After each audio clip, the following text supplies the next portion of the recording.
Olá, sejam bem-vindos para a nossa aula de ciências. Eu sou o professor Daisson Jardim e vamos ver aí o que temos na nossa aula 21. E nós vamos fazer aí uma revisão. Então, peguem seu caderno e caneta na mão e vamos para a nossa aula.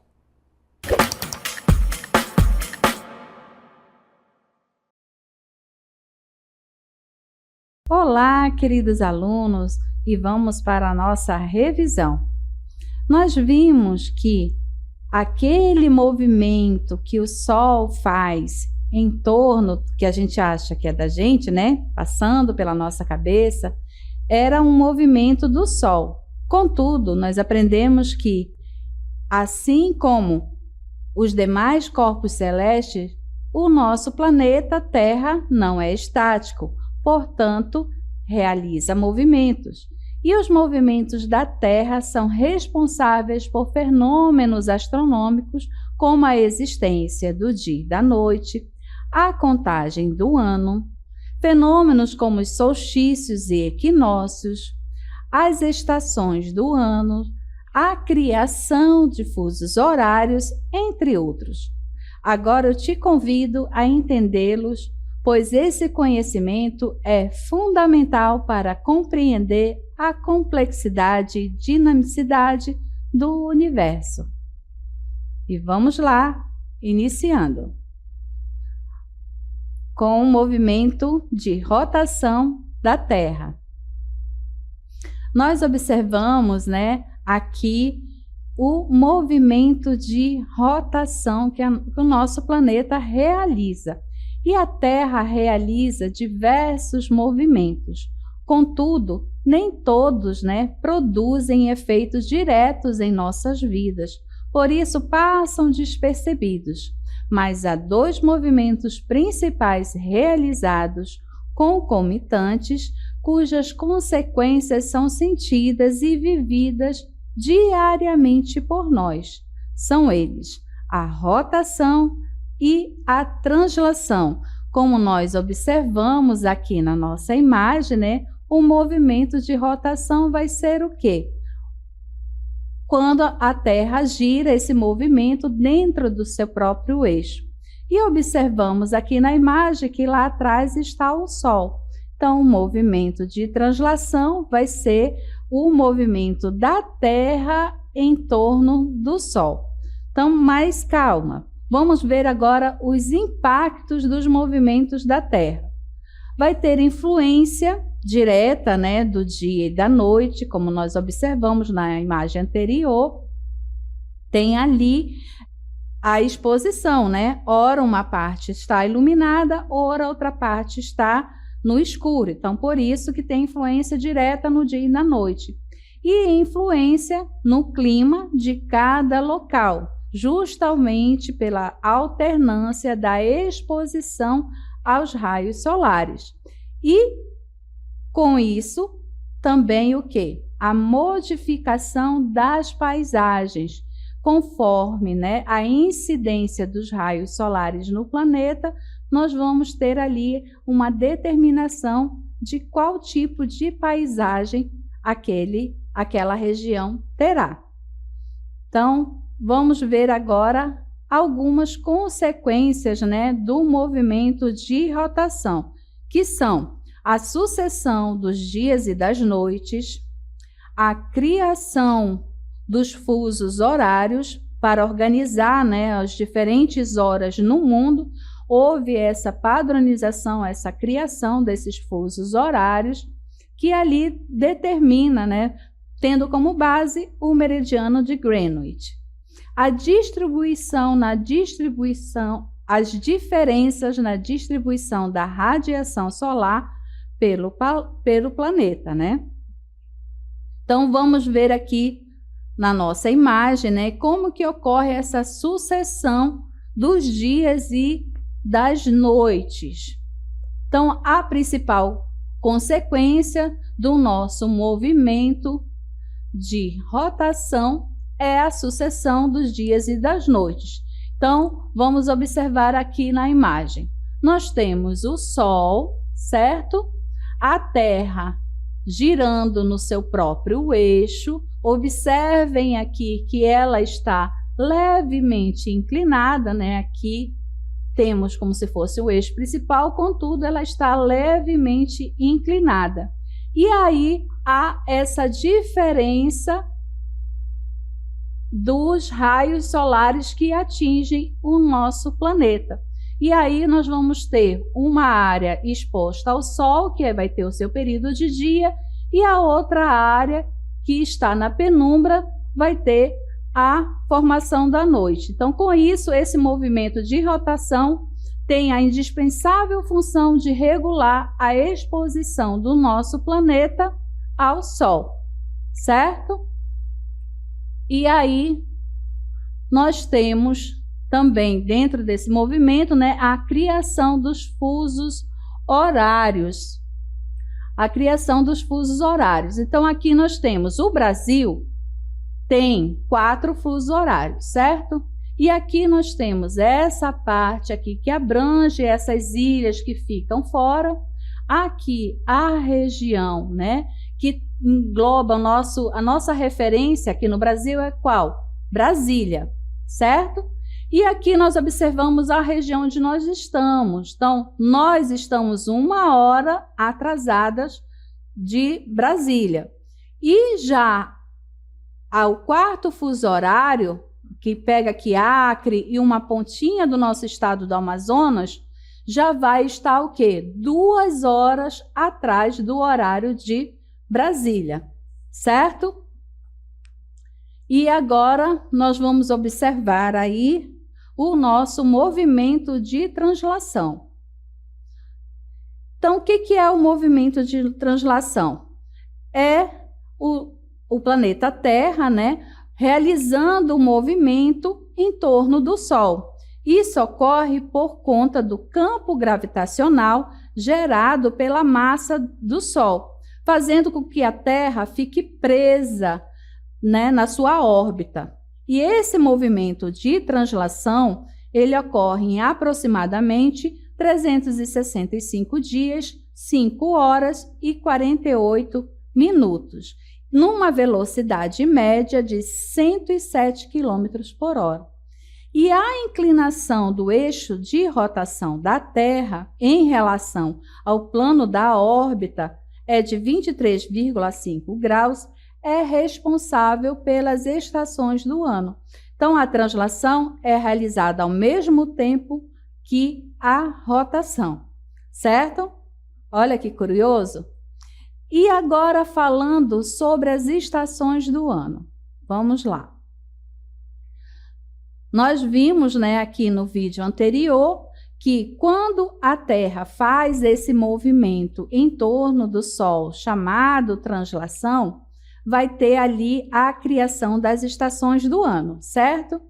Então, essas estações do ano, nós temos um ano, são 12 meses. Essas estações, elas vão estar divididas em 3 meses cada uma. Então, quando no hemisfério norte for inverno, no hemisfério sul é verão. Quando for primavera no hemisfério norte, no hemisfério sul, é outono. E quando for verão novamente no hemisfério norte, é inverno no hemisfério sul, certo? E assim nós temos as estações do ano, sempre opostas, né, para cada hemisfério do planeta, certo? E ali marcando também o solstício e o equinócio. Solstício de verão, quando o planeta tem 12 horas, né, mais ou menos 12 horas de dia e 12 horas de noite, certo? E agora nós vamos mudar o nosso assunto e passar para um tão lindo e encantador canto, a fecundação. A fecundação ocorre quando os 2 gametas, né, masculino e feminino, fazem o quê? O seu encontro, o encontro extraordinário dos gametas, e vai se desenvolver dentro do ventre materno, culminando com o nascimento. Como nós estamos vendo aqui, ó, o espermatozoide entrou no óvulo e ali inicia o processo da vida.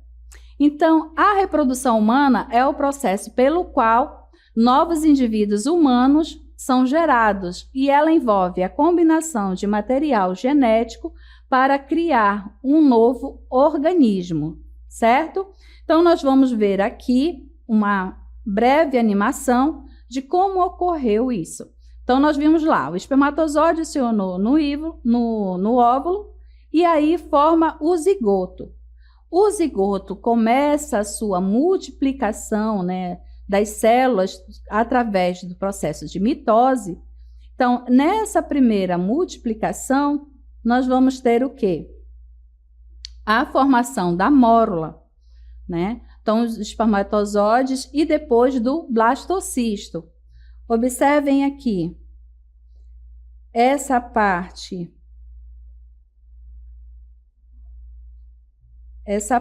aqui, cadê? Aqui. Essa parte externa, né? Aqui nós estamos vendo a implantação do zigoto, através vindo ali para o endométrio. Então, através dessa implantação que começa o desenvolvimento, a formação da placenta, e aqui nós temos o desenvolvimento embrionário, correto? Com a formação da ectoderme, mesoderme, que vai ali originar todos os tecidos e os órgãos. O saco gestacional e a bolsa amniótica, essa parte aqui amarela. Então, aqui nós observamos num corte, né, esse saco gestacional, a formação do coração, que ocorre por volta da 3ª, 4ª semana, o cordão umbilical, que vai trazer ali os nutrientes, e o desenvolvimento. E tudo isso com a união de 2 células, né, reprodutivas. Olha que coisa linda! E assim, né, ocorre o desenvolvimento dos seres humanos, certo? Então, dando continuidade, nós vamos ver agora um resumo desse período aqui de desenvolvimento embrionário. Vamos lá. Aqui nós temos aquela primeira fecundação, né, quando o espermatozoide entra no óvulo, unindo ali o material genético, e dentro das primeiras semanas de gestação, né, termina ali o período embrionário. Já no 2º trimestre, nós vamos ter todo o feto já formado. A partir deste momento, deixa de ser embrião e passa a ser chamado feto. E no último trimestre, a criança já está pronta para nascer com apenas por volta das 32 semanas, passando a não ser mais prematuros. Então, inicia-se com uma única célula, que posteriormente se divide em várias células que acabam por formar os vários tecidos e órgãos. E o parto, nós vamos ter aí exemplos, né, do parto natural, parto na água, parto de cócora e parto normal. Professora, eu acho que parto normal é a mesma coisa que parto natural. Não, há uma diferença. Observem aí. No parto normal, a mulher ela vai estar no hospital, ela vai receber ali uma anestesia, uma interferência, né, no processo natural. E no parto normal, ela vai ter uma doula, uma parteira, alguém que vai lhe auxiliar, contudo, ela não vai receber nenhum tipo de medicação ou corte para auxiliar na passagem da criança. Professora, e o parto cesariana? O parto cesariana já é uma intervenção cirúrgica quando há risco para a vida da criança ou da mãe, certo? Por isso que a importância do pré-natal. Quando devo fazer, né? Para que haja o controle da saúde, tanto da mãe quanto do bebê, é importante ser realizado o pré-natal para controle de vitaminas, para controle de vacinas, né? Então, a cada 2 semanas, entre 28 e 36 semanas, e uma vez por semana, de 36 até o nascimento do bebê. E agora nós vamos iniciar um novo bloco, e a professora está aqui no escuro, e você deve estar se pensando, professora, por que a senhora está no escuro? Porque eu queria lhe fazer uma pergunta. Você sabe o que é eletricidade? Opa, mas antes de continuar, deixa a professora acender a luz. Muito bem, agora sim. E aí, você sabe me dizer o que é eletricidade? Eletricidade é um fenômeno físico resultante da movimentação de partículas carregadas eletricamente, como elétrons e prótons, e essa movimentação gera correntes elétricas e campos elétricos, que são fundamentais para o funcionamento de dispositivos elétricos e eletrônicos no nosso dia a dia, certo? E vamos observar aqui a imagem, né, de fontes de energia elétricas. Vamos lá. E agora nós vamos ver quais são as fontes de energias que existem no nosso estado. O estado do Amazonas possui diversas fontes de energias disponíveis, destacando-se principalmente energia solar. Apesar do grande potencial, né, a energia solar ainda é subaproveitada no estado, ocupando a 24ª posição no ranking nacional de produção. Já a energia hidrelétrica, né, a nossa região amazônica detém 65% desse potencial não aproveitado no Brasil, sendo uma das principais fontes de energia elétrica. Temos também o gás natural, né? O Amazonas é um dos maiores produtores de gás natural do Brasil, com destaque para o gasoduto de Urucu-Coari-Manaus. A biomassa, que é uma solução energética viável para a região, contribuindo pela universalização do serviço de energia elétrica e a redução das emissões de gases do efeito estufa. Essas fontes de energia são fundamentais para atender a crescente demanda por eletricidade na região, especialmente em Manaus, que é o maior centro consumidor de energia do estado. E agora nós vamos conhecer uma usina termoelétrica de Iranduba, que tem ali, né, como uso o combustível fóssil. E agora vamos ver o outro tipo de gasoduto que nós temos, outro tipo de energia, que é o gasoduto Urucu-Coari-Manaus, que traz ali, né, a energia através do gás natural. Lembrando que o gasoduto Urucu-Coari-Manaus foi inaugurado em 2009. Tem uma vida útil estimada de aproximadamente 30 anos. Isso significa que, com a manutenção adequada, ele deve continuar operando até cerca de 2039. E aí a sua importância não só pela produção de energia, mas também como a questão, né, econômica, desenvolvimento econômico que ele trouxe ali para a região do seu entorno, certo?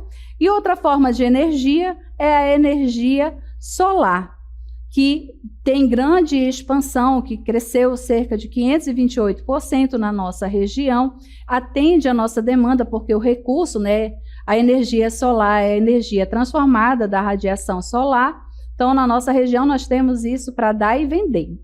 E outras formas de energia nós temos através do óleo diesel, né? Que cidades e comunidades inteiras dependem do diesel para a geração de energia elétrica e estão expostos a apagões, a racionamentos diante de uma eventual desabastecimento do combustível. Então, essa energia aí, através do óleo diesel, né, gera aí um grande impacto econômico e não dá ali uma energia, uma continuidade, uma estabilidade na energia para as cidades que ali tem esse tipo de termoelétrica. E ao investir em energia renovável, a nossa região amazônica pode trilhar um caminho de desenvolvimento sustentável conciliando a preservação ambiental com o progresso econômico e social.